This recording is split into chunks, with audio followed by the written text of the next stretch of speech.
London-based Thirst, the International Roundtable for Sustainable Tea, a non-profit human rights initiative, launched a 3-year human rights impact assessment study in 2022. The study aims to listen and understand the human rights concerns in the tea sector and bring stakeholders together to seek solutions. We've been following Thirst's study from the start, and now with Phase 2 complete, we caught up with CEO and founder Sabita Banerji to hear about the findings and next steps. Sabita is an economic and social justice consultant, campaigner, writer, activist with over 2 decades in international development and trade justice. Thank you, Sabita, for joining us at TBiz. I've been glad to keep up with the study by Thirst and to keep up with what you've been doing. So really looking forward to hearing what you have to share with us today on Phase 2. Thank you for having me on.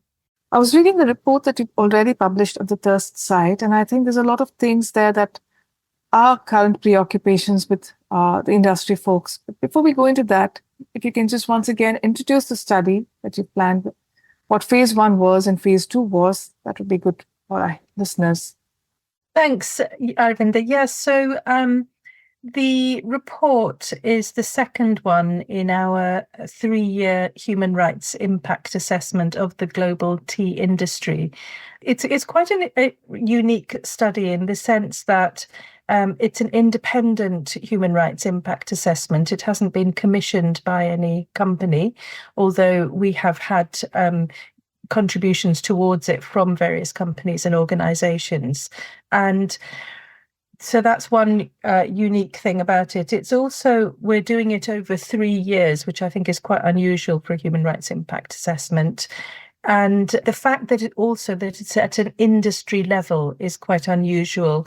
Human rights impact assessments are usually done by one company of one of their supply chains to one country, whereas we're not looking at every single one of the 60 countries where tea is grown and every one of the thousands of companies involved, but we're looking at how the industry itself operates, because we believe that there are probably a lot of answers from that perspective about how the human rights of tea workers and farmers may be impacted. The last thing that's quite unique about the study is that we're not intending to present the tea industry with a list of recommendations, but we're pulling together as much information as possible that will help them with other stakeholders to sit down and come up with the recommendations themselves. We're hoping that we'll be able to get them together with NGOs, with trade unions, with different stakeholders and actors throughout the tea value chain to work out solutions to the problems that we've highlighted using the analysis that we've done on the root causes of those breaches. And it's for them to come up with solutions that will be realistic, but also, because the trade unions and NGOs would be involved as well, that would also, sufficiently meet the needs of the tea workers and farmers.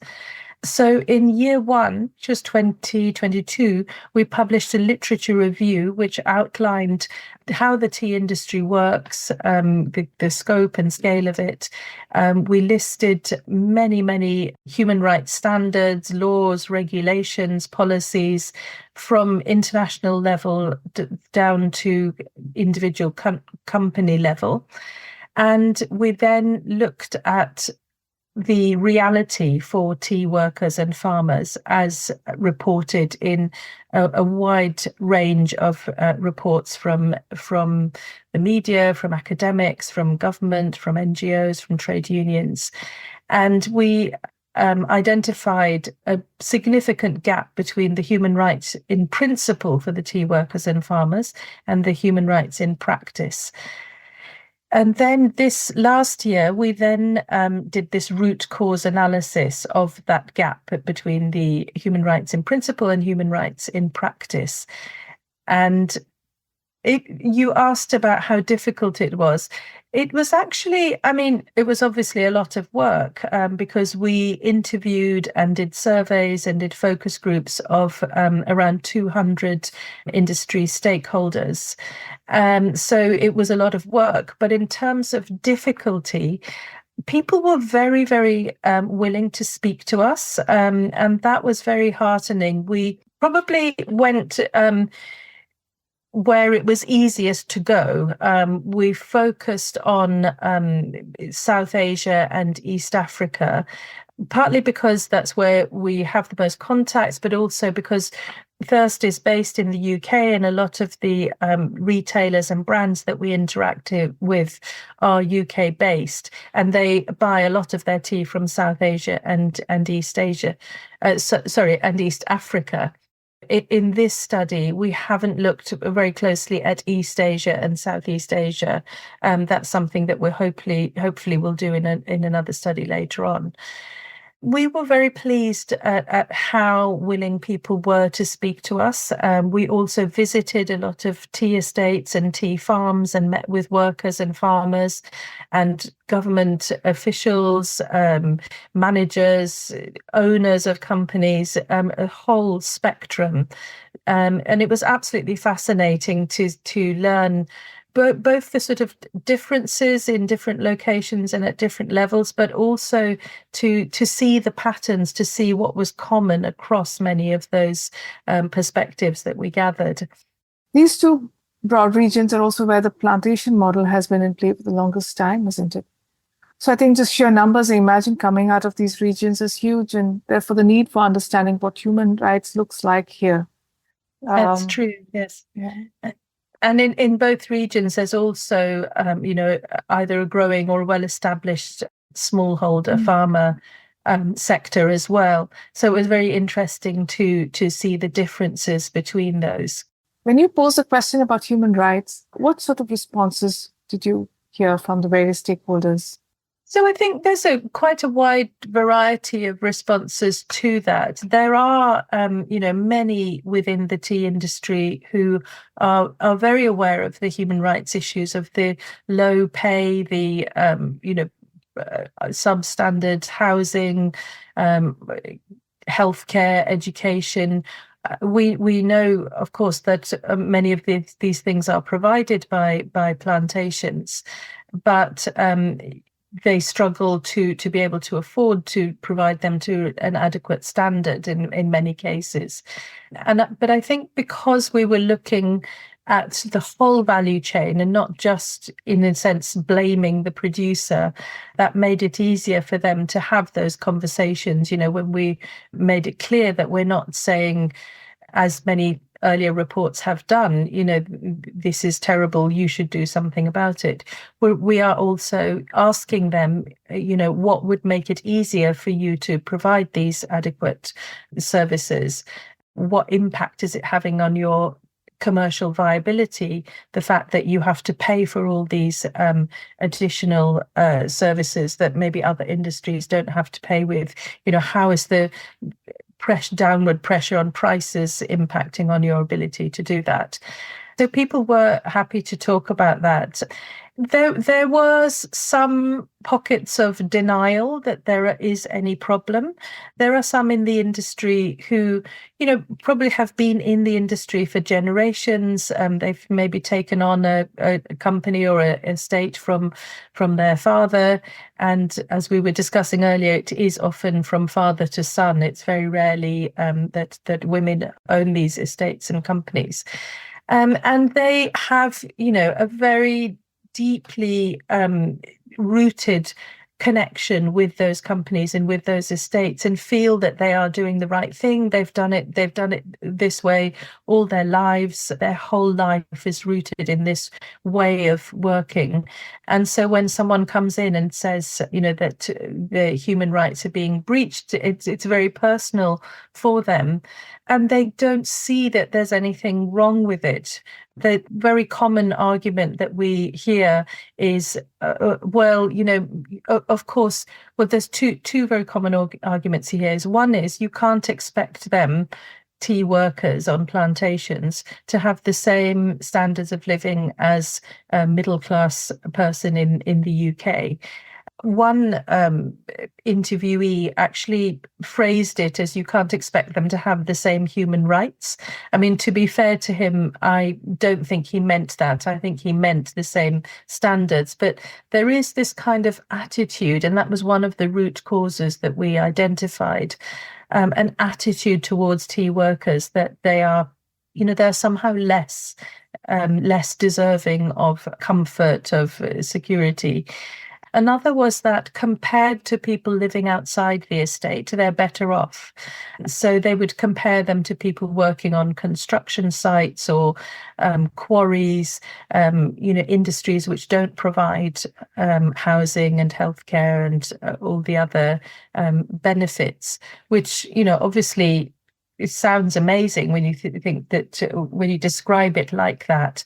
Whereas, what Thirst and many NGOs and people who work in the human rights world are saying is that you shouldn't be comparing any worker with another worker who's worse off. That's not the benchmark. The benchmark is the internationally agreed human rights, is the national regulation for what standard those benefits should reach. So I think a lot of people see the term human rights in a different way. They see it as a lot of people in tea producing countries, I think, see it as a Western kind of concept being imposed on them, and it's an extension of colonialism. We have to remember that human rights are internationally agreed, and that many countries, many of the tea producing countries, have ratified the International Labour Organization conventions that protect those rights. These are not something imposed from outside. They are a human right, and they're the rights of all human beings, wherever they live and whatever industry they work in. When you speak to people who work on the estates, the workers and the pluckers, what's their view and their attitude? Is there a better sense or awareness of human rights, or do they share some of the same views that management shares, because it's also something they have inherited? A lot of people who I've spoken to who work on tea estates are not very happy because although, yes, they have lived like that for generations, I think nowadays people are much more aware of what they could be earning, or what life they could be having. They have access now to television, to the internet, and maybe also just generally, awareness of rights has increased. So workers, to some extent, I think, are mindful that they should have better pay, that their children should have better education. I mean, I don't think I've ever met a tea worker who isn't struggling to raise more money to educate their children.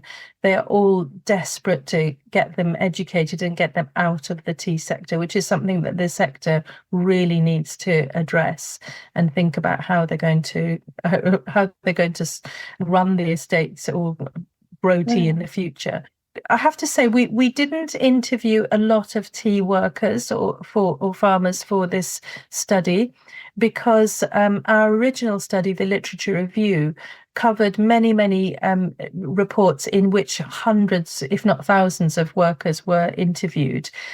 Because in this study we were looking at the root causes, which tea workers and farmers themselves may not be aware of. We were looking at the whole industry and how it functions. So that there's a very small number of workers that we actually interviewed for this study.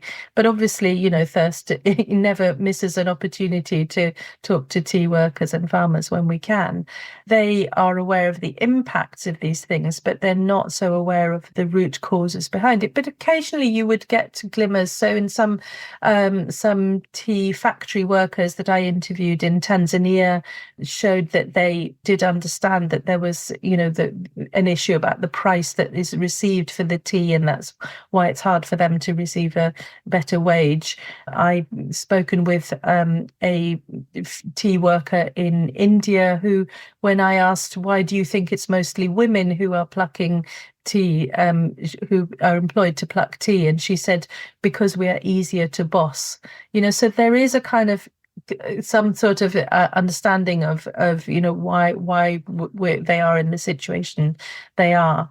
But as I said, they're very keen to get their children out of it. You've listed 9 root causes in the report, and I think bookending the entire study is the first one on pricing. The other end, you have resistance to change. One was very specific, very tangible. The other is rather intangible. So between the two, it seems like the whole spectrum of what's affecting the industry is all there. I wanted to understand how you've organized the report and what readers should keep in mind when we read it. Yeah, that's a really astute observation, actually, about one being tangible and one being intangible. I think that's right. The first one that you mentioned, price, it actually, the first one is a little bit more complicated than that. We've called it Economics 101 because yes, it is about the price, but it's about the fact that prices are low because there is this massive global oversupply of tea, combined with a stagnation in demand. So, high supply, low demand, obviously the price is going to be low. And yet governments still keep increasing the output of their tea. And yet there are organizations which still encourage farmers to increase their yield, increase their production. That until that stops, the price is not going to improve. It really is urgently needed for tea growing countries, companies, organizations to face the fact that there is too much tea now, and they've got to find a way of finding a balance between the amount of tea that's produced and the amount of demand that there is for it. So that was the first one, as you said. The last one, actually, the resistance to change was the 10th one. We had 9 root causes, and then this resistance to change kind of underlying it all. And that is a really interesting one. We proposed this idea of organizational imprinting.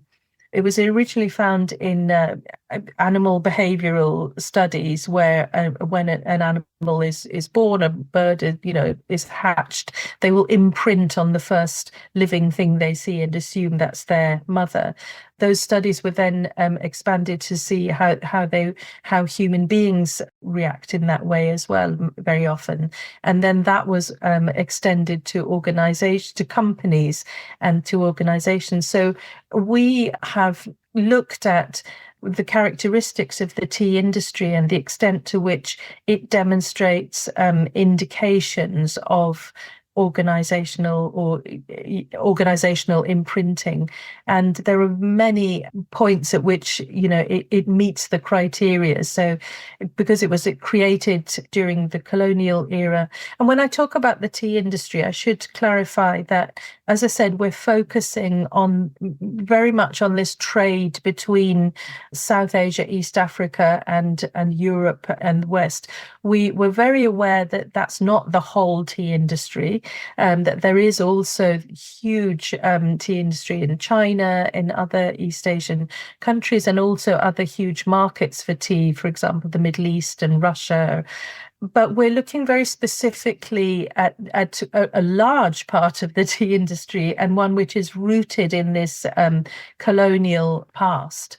And because it was created at that time, many of the systems and behaviors and attitudes and processes have been preserved very much intact from that time. And so, as well as the kind of tangible, to use your word, things like the way that tea is traded, like the way that plantations are organized, hierarchies, even down to the siren that goes off at 6 o'clock in the morning to get people up and going to the tea fields, all the way to the attitude that managers have sometimes shown towards workers, in some cases talking about them as if they are less than human. And, how do you respect somebody's human rights if you don't see them as human? So yes, those were two very important bookends. But I would say that the other root causes that we identified, they are all interconnected. So, the colonial past is connected with the attitudes, which was one of the root causes. One of them was entrenched trading practices. That's obviously connected to colonialism, but it also affects the price. And so, they are all interconnected. I wouldn't want to just pick one out and say we should work on this. It has to be looked at as a whole. When you look at the multiple stakeholders, how big is the divide between the various groups, whether management and worker, men and women, small farmer, big estate? Do you see a big divide within the industry, or is there a little more cohesion that's sort of coming in? Because that too was one of the problems listed as a root cause, isn't it? Yes, the fragmentation of the industry at every level, and this was what was interesting about the study, was that each of these root causes, we're not seeing them just at one level of the tea value chain, but throughout the value chain. So, for example, the sort of unequal power dynamics was one of the root causes. So you see it between women and men in plantations. You see it between the different hierarchies in a plantation. You see it between tea producers and the buyers, or tea producers and the brokers that broker the relationship between them and the buyers. You see it between the powerful supermarkets and the tea companies that they buy from. So, all along the value chain is this same root cause playing over and over. And that we saw, again, in the fragmentation as well. The tea industry is becoming more fragmented, I would say, because, originally there was this plantation model, and as I said, a lot of it still remains intact. But there's, a very rapidly growing smallholder farmer sector.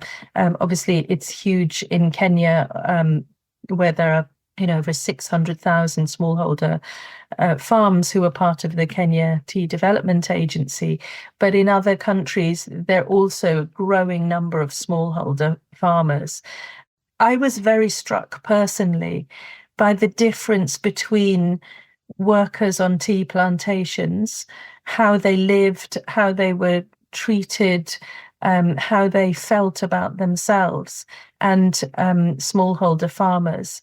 When I was speaking to Dan about this a few months ago, I mentioned this, that you have a plantation which has labor regulations in place. In countries like India, there's the Plantation Labor Act, and yet, because of the way that plantations are historically structured, because the houses were built in the colonial era, and often are still the same structures as before, there's a risk that those workers actually are very much more subservient to the management.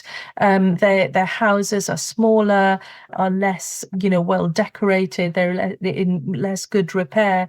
And the smallholder farmers, even though none of them were rich by any means, the ones that I met, and I'm this is very anecdotal, a proper study would need to be done of it, but they appeared to me to have more resources available. Their houses were better and better condition. They were often supplementing their tea with other crops, so they had crop diversity, which is also better for the environment. And but above all, they had self-respect, they had dignity, even down to a small detail, like when you visited a worker on a tea plantation, often the person showing you around would just walk into the house without knocking, whereas the tea farmers were treated with much more respect, and that came through very strongly. Did you see anything that blew your mind in terms of change when you did the study?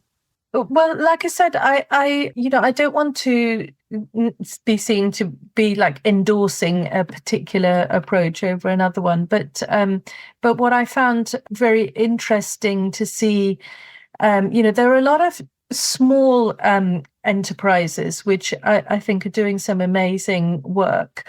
Small kind of boutique tea estates that's combining specialty organic tea with tourism. Now there are people in the industry who would say, well, that's all very well, but that's very small scale. It can't have an impact. But, anything big is made up of small elements. So I was very impressed by the block farming approach in Tanzania, and I believe the same approach is used also in Rwanda.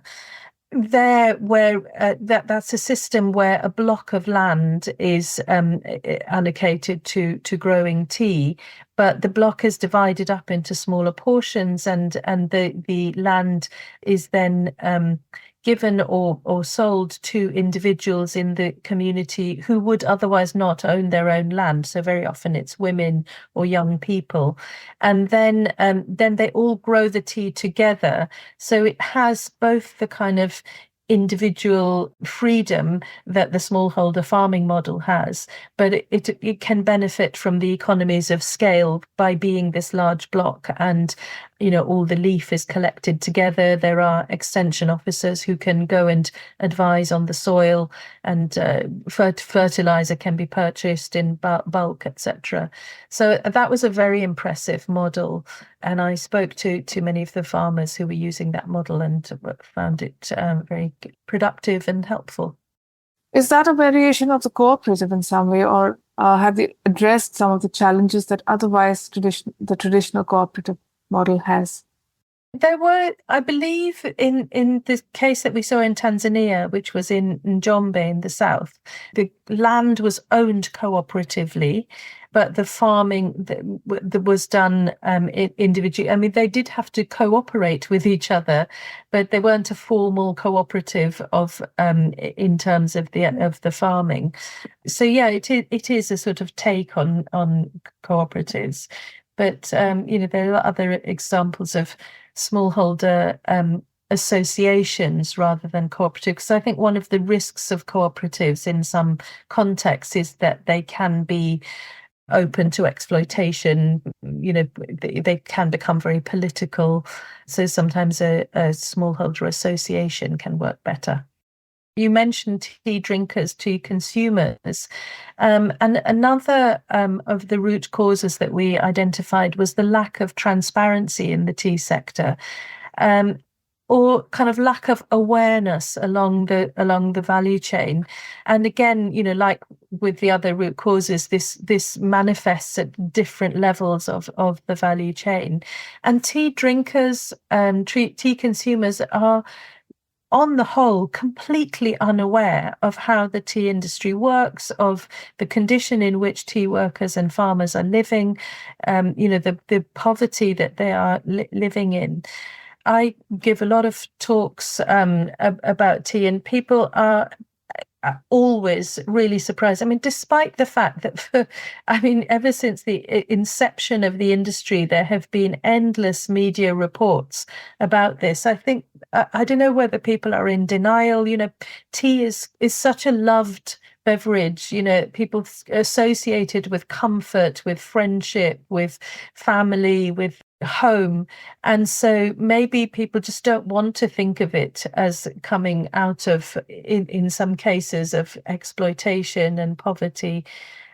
But and when they do become aware, they always want to know, so where can we, where should we be buying tea from which isn't subject to exploitation? And I always have to say to them, well, Thirst doesn't endorse any particular company, but you need to be aware of these situations, and you need to be aware that the price you're paying for the tea is way below what is needed in order to allow those workers and farmers to be living a decent standard of living. And that's the communication that's just not gone out, isn't it? Industry has not told consumers that, listen, we are in trouble, can you help us out? If consumers will sit up and take notice and say, okay, what can we do? And maybe, yes, okay, we could pay a little more. Can that happen? I think part of the reason for that is another of the root causes we identified was an over-reliance on certification. So both tea producers, well, more so retailers and brands, rely heavily on the certification to demonstrate that human rights are being met. And so consumers see these certification stamps and they assume that that means that everything is okay, it's being fairly traded, the rainforests are being protected, the human rights are being met. Whereas the certification organizations themselves, they do not claim to have solved all the problems, that, the certification is meant to be demonstrate that there's continuous improvement. But the system is a problematic one because it costs a lot of money to certify, and there are those in the industry who say that money could be better spent in investing in the well-being of the workers directly, rather than in this whole system of auditing and labeling. The audits themselves are costly. They're an additional cost on the producer.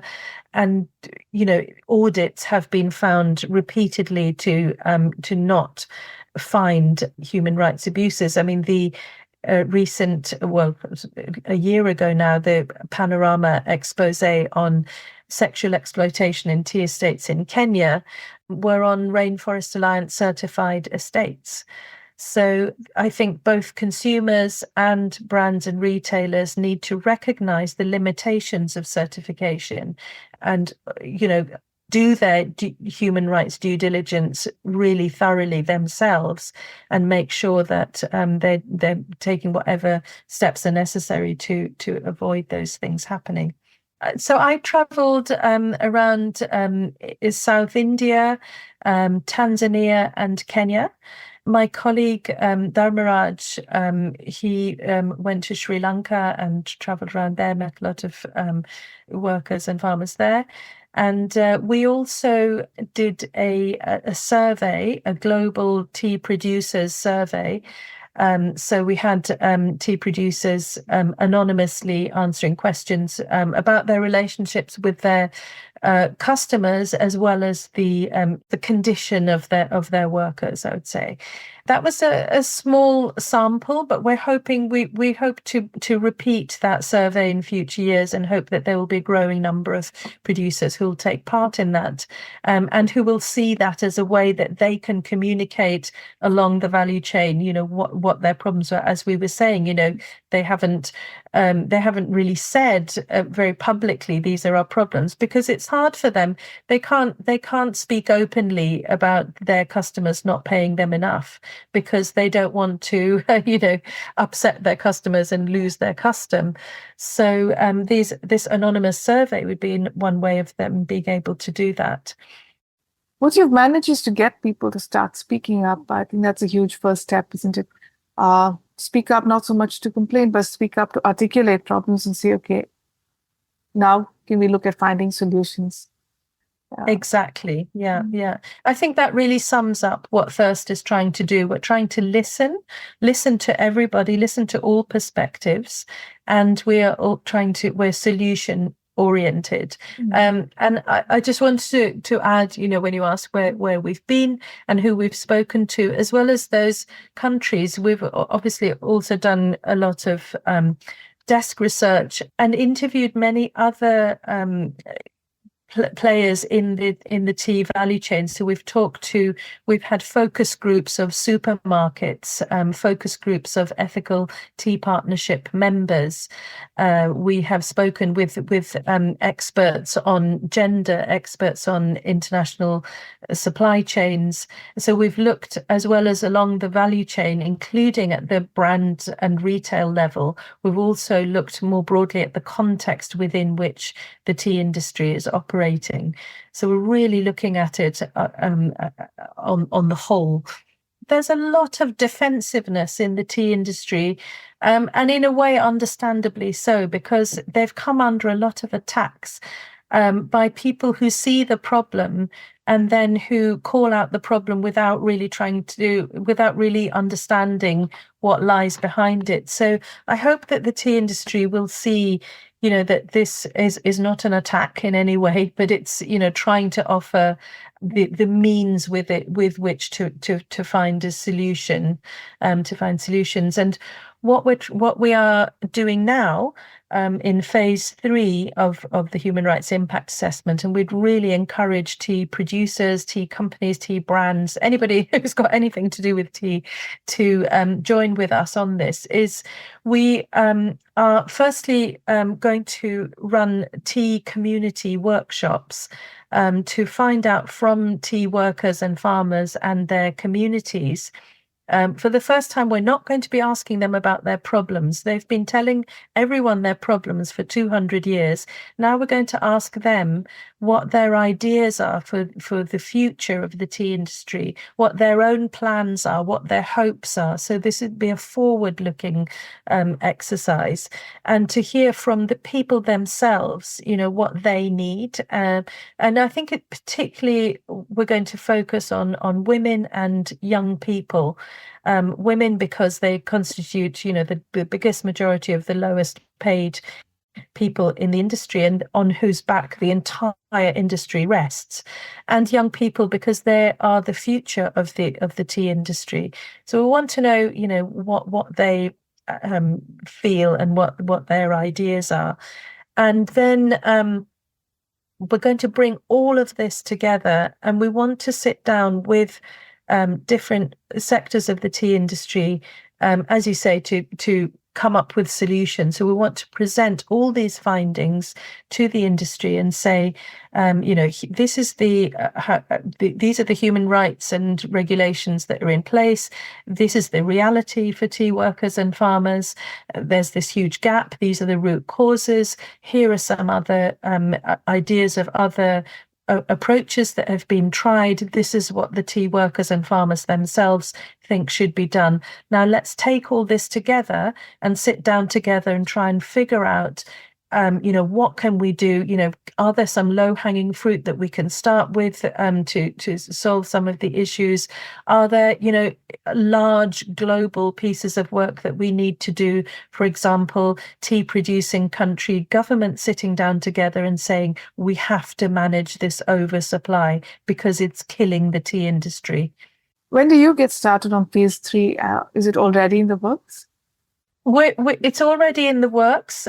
We are looking for partners and funders for this phase. So we would really, appeal to the tea industry and stakeholders and its well-wishers to support us in doing this work. There's so many millions of people throughout the world who actually rely on the tea industry for their livelihoods. And it is in crisis. And I think, it's a perfect time. They do say never let a good crisis go to waste. So it's a perfect time to relook at the industry, how it works. And what Thirst is aiming for is a resilient tea industry that's fair for everybody. Thank you so much for this chat, Sabita. As always, it was insightful and enlightening. And we hope it will open those windows into possibilities. Wishing you all the best for phase 3, and we look forward to catching up with you once phase 3 is done. Me too, Arvinda. Thank you. Thank you so much for having me.